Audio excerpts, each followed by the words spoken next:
been a while since I uploaded a video onto YouTube. Let's get into it.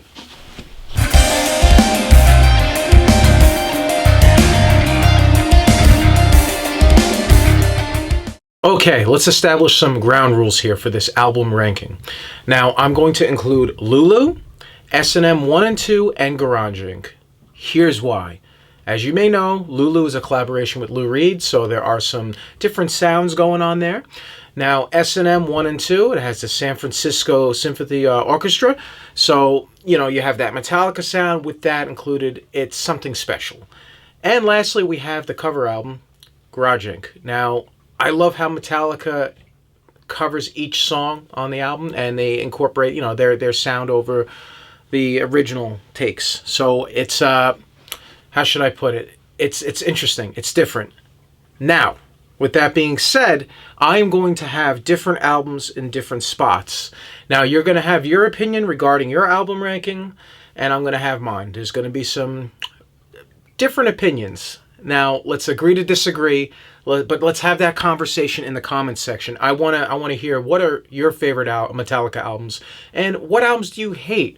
Just, you know, leave a comment down below, and let's have that discussion, and let's be respectful, okay? So let's get right into it. Lulu. Someone who actively despises you. This album sucks. It's like taking a square peg and putting it into a triangle hole. Nothing here works. Now, I applaud their efforts for collaborating with Lou Reed, but there's nothing that makes me want to revisit this album. It's incoherent, and I'm sure Metallica fans would agree that this is a huge misfire. It's a cacophony of shit. It's disjointed and does not fit well with other albums. I am the table. No Metallica fan can say this is a great album. It's just how should I put it? They released better albums than this atrocity. Like I said, I applaud their efforts. I'm sorry, guys, but it's just shit. It's artsy fartsy crap. No Metallica fan is gonna enjoy this, and I have yet to meet one. And if you are a Metallica fan who enjoys this album, that's great. You're entitled to your opinion. I think it's shit.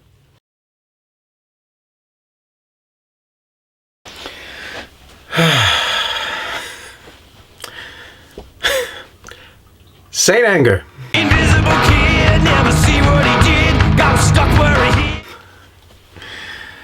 Directionless.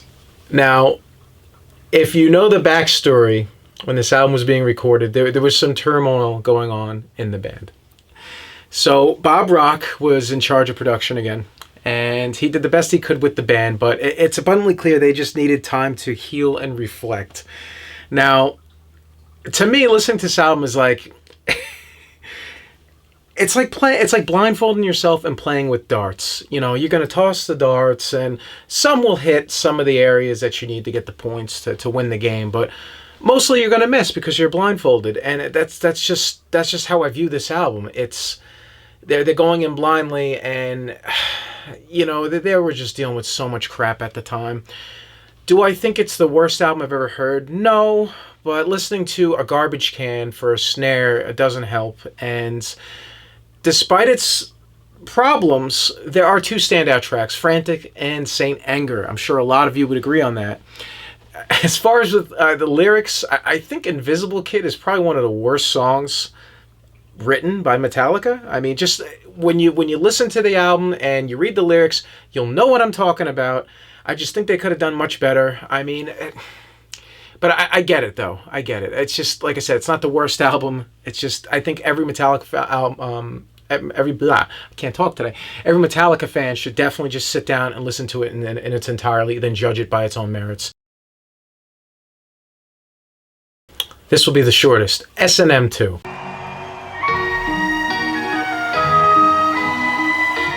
I just didn't think it was as tight with the orchestra section. Case in point, I'll just use one example. I'm just going to move on right from this. No Leaf Clover, 32 seconds in, it was either the flute or one of the orchestra people made a mistake, and you can hear it. It's on the record. Other than that, it's not a terrible album. I just think S&M was just done better. and I prefer the other songs, and I kind of want a different material on this one, but either way, I'll still take it. It's just there are better albums than S&M 1, and hey, I love orchestra music, but it meshed better with part 1. So, yeah. Death Magnetic.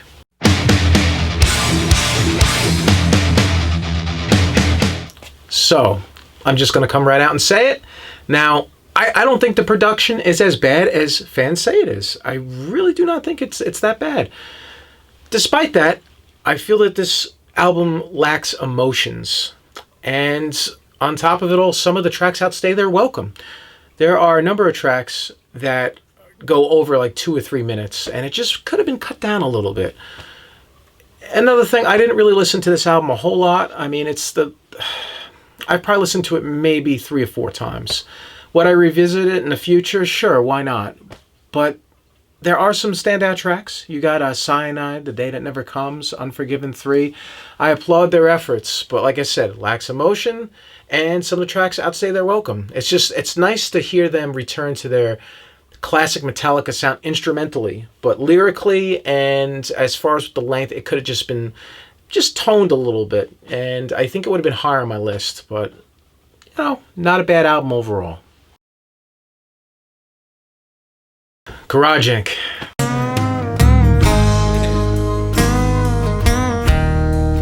Who doesn't love a cover album, right? I mean, you have Loverman, Turn the Page, Whiskey in the Jar, Sabracadabra. I mean, it's just track after track. It's got that Metallica sound. They're covering these songs that are from like the 70s and the 80s. And how could you go wrong? I think that if you are at your prime and you want to release a cover album, do it. Do it, because it adds more to the catalog, and that's not a bad thing.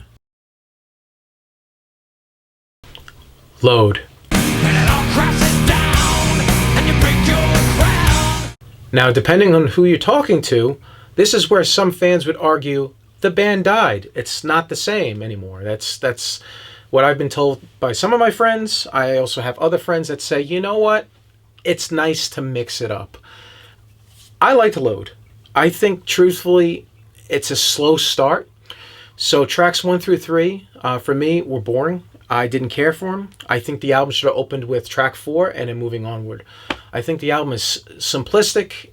It is catchy, but not as good as other albums that come. So simplistic, catchy, and a slow burn. So whether you like Load more than other albums, that's great.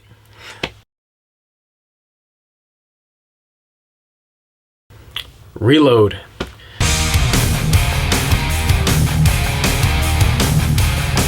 So I think Reload is much more diverse than Load. You have tracks such as like Low Man's Lyric. You compare that to Fuel, completely different sound. I mean, they're trying new things here. It's structured differently compared to Load. I think it's fun. I don't think they're playing it safe here. I think that they're doing new things.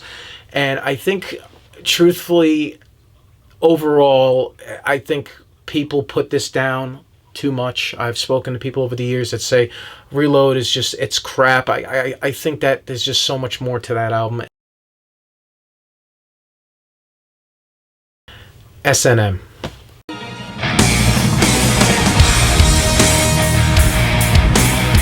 I love orchestra music. I love metal music. And when you combine the two, guess what? You have S&M. How could you go wrong with this album? Classic songs. I love listening to classic Metallica songs and having an orchestra over it. It adds something different to it. And that's one of the reasons why I included S&M 1 and 2 on this list, because it does add a new touch to it. And I mean a different take on the songs. And that's not necessarily a bad thing.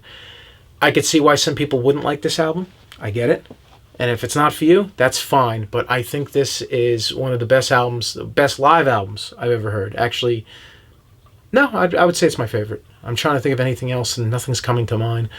But definitely, if you love orchestra music, if you love metal, and you put them together, you're not going to get better than this. Hardwired to Self-Destruct. They should have released this album after the Black Album and continued on from there. Now, I know that there are those that might say Death Magnetic is better than this, but I would have to disagree. This album has layers. Talks about war and the repercussions of war. Case in point, the song Confusion deals with PTSD. As a veteran myself, I think every veteran should sit down and listen to this album, especially the song Confusion. Now, if you picked up the deluxe edition, they do some covers of other songs, and I think it's a great listen from start to finish, and I just love the harmonies, and it's nice to hear the bass again. So definitely, I think this is, I wouldn't say it's a masterpiece, because moving forward on this list, it's going to become extremely difficult to decide what album is better than other albums. And I'm sure a lot of people will have this discussion in the comments section, discussing, hey, this album's better than this, and here's why. So definitely check out this album if you haven't, from start to finish. But like I said, get the deluxe edition. It's well worth the buy.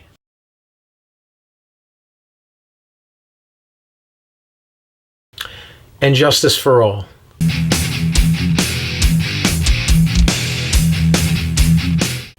Are you surprised it's here? I understand. I get it. It's a great album. My complaint, where the fuck is the bass? Where's the bass? I love bass. I want to hear it in every song, but it's just, it's practically absent from this album. Overall, the song structures, everything from the original Metallica sound, I mean, it carries on to this album. It's a masterpiece. Aside from the bass. Let me just backtrack that for a second, getting a little too excited here. But yeah, I listened to this album going to the gym. My brother, I think this is one of his favorite albums. Robert, if it is, please comment below. Tell me which album is your favorite from Metallica. I'm pretty sure it's this and Black Album, if I remember correctly.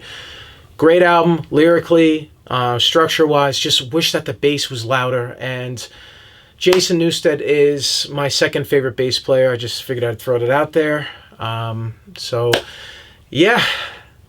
Let's keep going here. Now this is going to surprise people.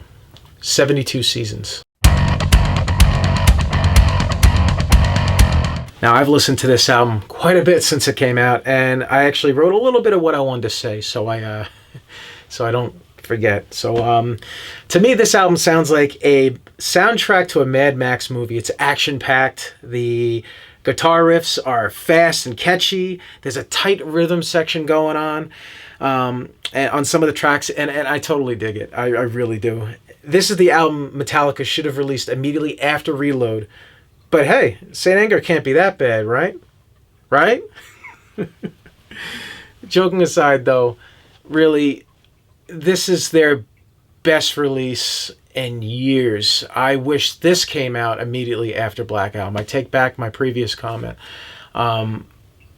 If you are still living on this earth, and if you haven't heard this album, you need to pick it up immediately. It's excellent. I'm ranking it higher than And Justice for All. I know that may sound blasphemous to some people, but I really enjoy this album, especially the rhythm section. It's just so tight on this album, and it just gets me so pumped up when I listen to it at the gym. So what are your thoughts? Please comment below. I'd love to hear your opinions on this album. Ride the Lightning.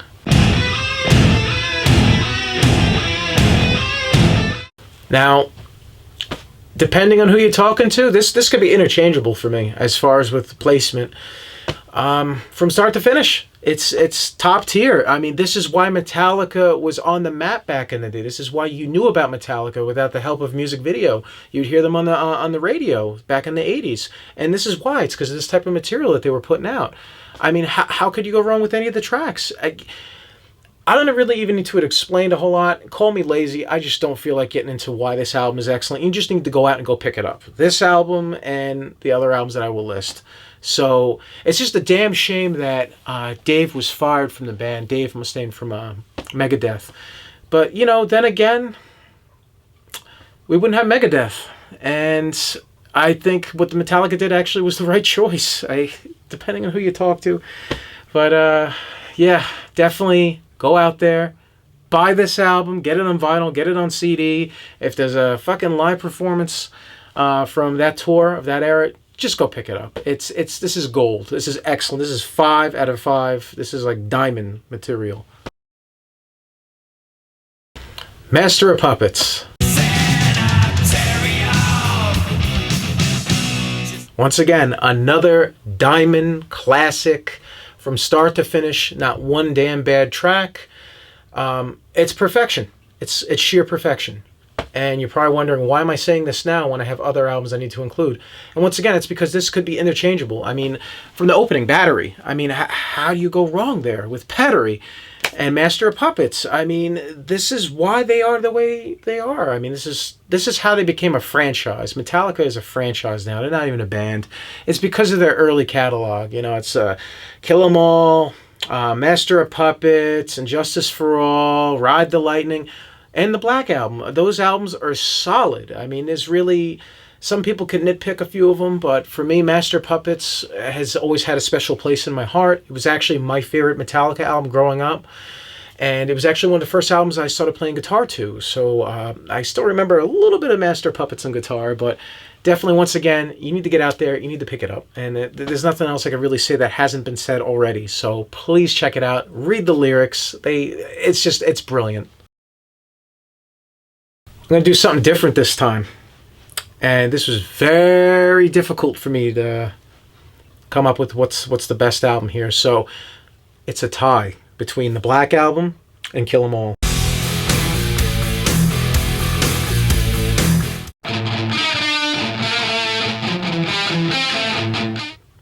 Now, Black Album is what reestablished Metallica. They changed their sound.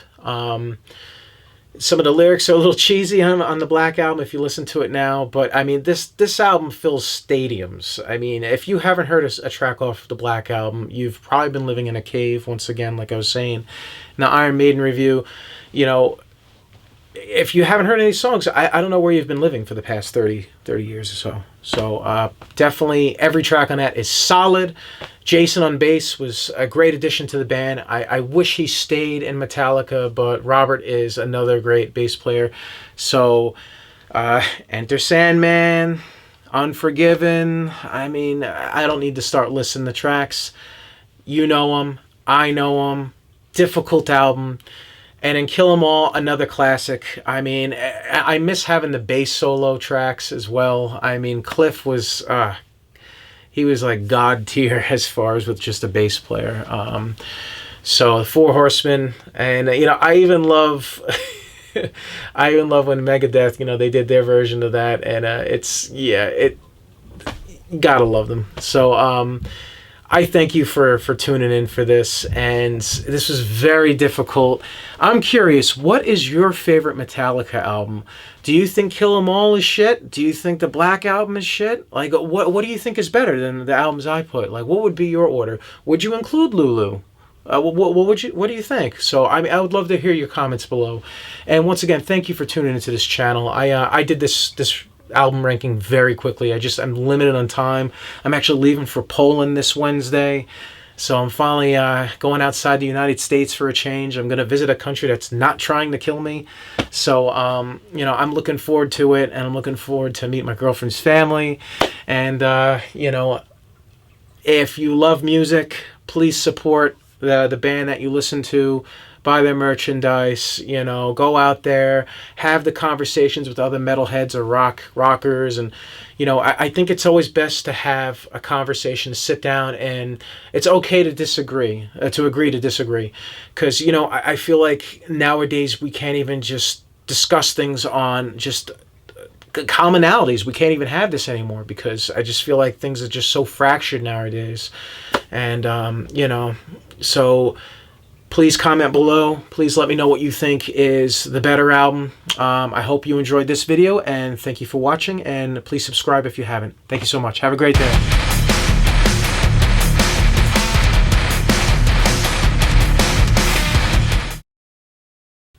Where the fuck is the bass? Where's the bass?